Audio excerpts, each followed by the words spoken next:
Hello everyone and welcome to the English Teacher's Guide to the Cambridge IGCSE Exam, First Language English. And today we're going to look at how you can achieve perfect marks for the summary question, which will be question 3 for the extended paper and will be around question 2 for the core paper. Okay, now very quickly let's just go through the structure of the exam paper so you know exactly what you need to be doing. So for the extended, it's 40% of the total grade, it's a 2-hour paper. There are 2 extracts which you need to read, so you should say about 10-15 minutes reading those extracts, but obviously take a look at the questions first so you know exactly what you're looking for. Then you have 3 types of questions to answer. Give yourself about half hour for each one, which will allow you some proofreading time. So 1 is your empathy or writing response. Based on one article, you have to write a letter or a review, a speech, something like that, pretending you are one of the characters, and we already have a video that covers that. Secondly, you'll have the language analysis, basically minor PE paragraphs. And thirdly, what we're looking at today is a summary question. So after reading both texts, you need to write down in the fewest words possible the details you've been asked to reword in the question. Okay, so my question to you, because if you don't know how to do this perfectly now, there's no way you'll be able to get perfect marks in the exam. So please pause this and note down what is the method required to achieve perfect marks for a summary question. Okay, so this is how we do it, if you didn't already know, which you should do. So first of all, obviously, we read and underline the key parts of the question. That's obvious, we do that for every single question. But then we need to underline the key words, the points we need to pick out from the 2 texts. You should have around 15 points altogether, because remember there's 15 points for reading and 5 points for your writing. You can have a split, it can be 7, 8, it could be that you have a couple more in one than the other, but you don't want to have too many for one text and maybe a couple for the other. You need to have a bit of an even distribution between the 2. Then, once you've found those key words and phrases, put them into a plan. And by putting them into a plan, what you should also be trying to do is to put them in your own words. And by doing that, what you're actually doing is helping you with the summary question. Now, some people don't necessarily like to do this, but I truly believe that it helps making the writing of the summary question that much easier if you've kind of filtered it through already. Then what you need to do is think about grouping the ideas together. Could you put more than one idea in the same sentence, for instance, rather than having 15 separate sentences, which is what they want you to try and avoid? Write the summary in 2 paragraphs, because they will ask you to look at something from text A and something from text B.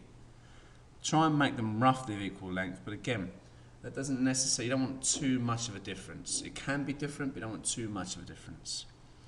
Make sure obviously you proofread your work, because you get awarded, depending on whether you do the core or the extended paper, 5 to 10 marks for written accuracy.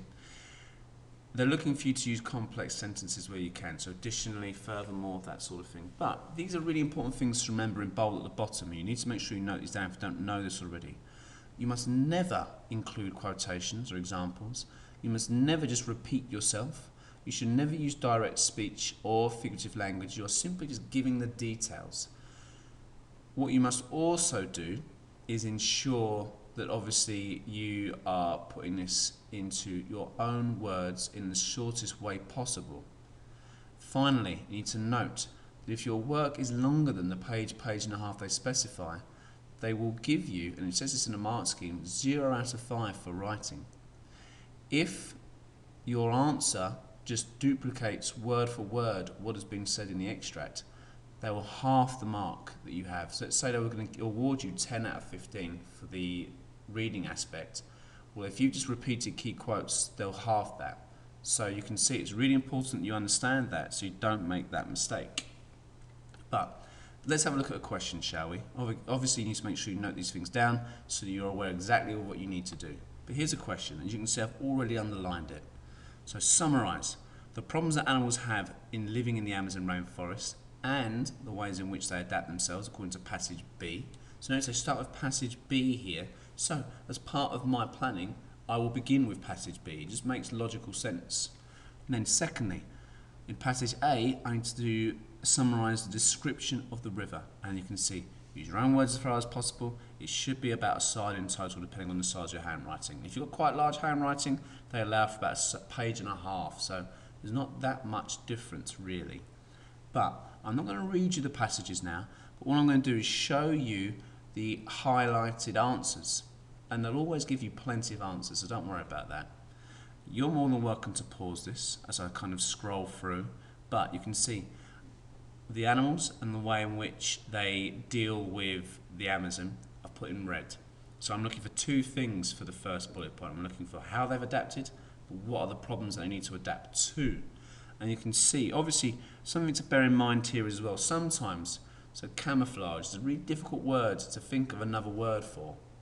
So sometimes they will allow you, maybe once, maybe twice in your answer, to use the same word if you really can't think of anything else. Okay, so don't fret too much in the exam if you can't think of another word for camouflage, for instance. You can see there's the second part of the extract as well. There's my ideas, and there's plenty there. This is passage A that I've worked through as well, highlighting the main information about the river. And then you can see actually it becomes less and less to the point where right at the end, really there's not much there that we can use apart from maybe that is, you can get wet again. Here's the plan though that we were talking about. So you can see I've got around 7 ideas, 8 ideas in one for each one. So I've got 15 points covered, and it really does work out about a point a mark. So when you're proofreading your work, you should be able to count your points, and if you haven't got 15 to 20 points there, well then you know you're not going to get 15 out of 15 for the reading part of the question. You can also see that I've started to put the quotes from the text into my own words. So the animals are small to move through thick trees, which is different from, as you can see at the top. But reality is not like this. In the forest, most animals are small. The problem of moving through trees when danger threatens has prevented any real large animals surviving for long within the forest proper. And I've now shortened that down to animals are small to move through thick trees. Just blunt to the point, that's what you need to do. So that's how we plan.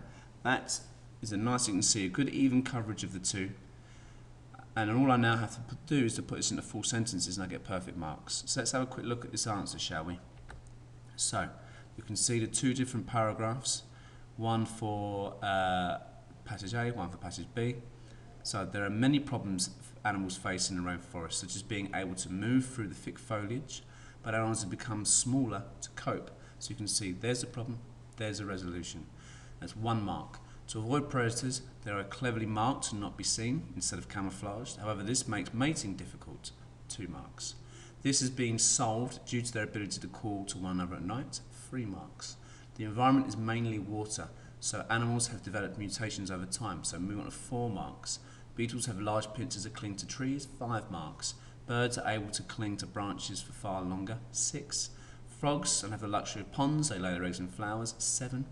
Also, the region has its only fully aquatic marsupial who can protect its young with a watertight pouch. 8 marks.